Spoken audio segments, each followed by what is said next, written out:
Medyo napaaga nga ho yung gising ko ngayon. Kaya napag-isip-isip ko, why not magluto ako ng almusal. Kasi medyo matagal-tagal na rin since nung huli ako nakakain ng almusal. Kasi alam yun na yung person, panay puyat, minsan tanghali o gabi na nagising. Pagkagising ko kasi kanina, hindi ko talaga maintindihan yung nararamdaman ko. Talagang sobrang nagugutom talaga ako. Madali lang naman magluto ng ganitong ulam kasi halos lahat is prito. So yun na nga, nagpainit na ako ng mantika tapos pinirito ko na itong itlog. Syempre, hindi mawawala sa listahan yung itlog. Kasi nga nung una, nung pumapasok pa ako sa school, hindi talaga mawawala yung itlog sa listahan ng uulamin sa umaga. Tapos yung combo talaga ng itlog is merong tuyo, merong sinangag, merong ano pa ba? Merong dilata o corned beef.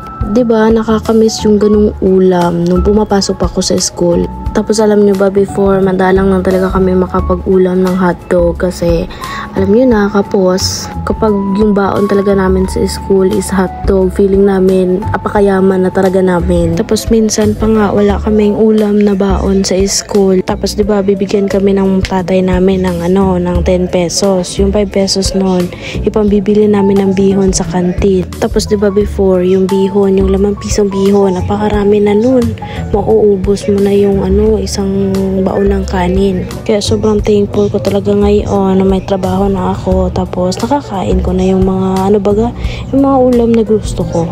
Matapos ko na nga hong iprito yung itlog, yung hotdog, tapos yung palpak na biplo. Sabay nagluto na ho ako ng sinangag. Apakasarap talaga ng sinangag sa umaga. Minsan nga hindi ako ganito magluto ng sinangag. Meron ho yung bawang, sibuyas, tapos apakaraming sili. Ngayon lang talaga ako garne magluto ng sinangag dahil naubusan kami na sili. Share ko lang mahilig talaga ako sa mga pagkaing maaanghang, kaya pati sinangag nilalagyan ko ng sili. Pagkatapos ng sinangag, isunod ko niluto is yung chicken tocino. Wala kasing available na pork tocino, kaya chicken na lang. First time ko matatry itong chicken tocino kasi usually na binibili ko is yung pork. So far, masarap naman yung chicken tocino. Nagustuhan nga ng mga kapatid ko at ito na yung agahan ko for today's video. Kung umabot nga kayo sa video kong ito, paki-comment naman po sa baba kung tagasan kayo para naman malaman ko diba kung saan umabot yung video ko. Baka gusto nyo pala akong i-follow sa aking Facebook, sa aking Instagram at saka YouTube account, pwede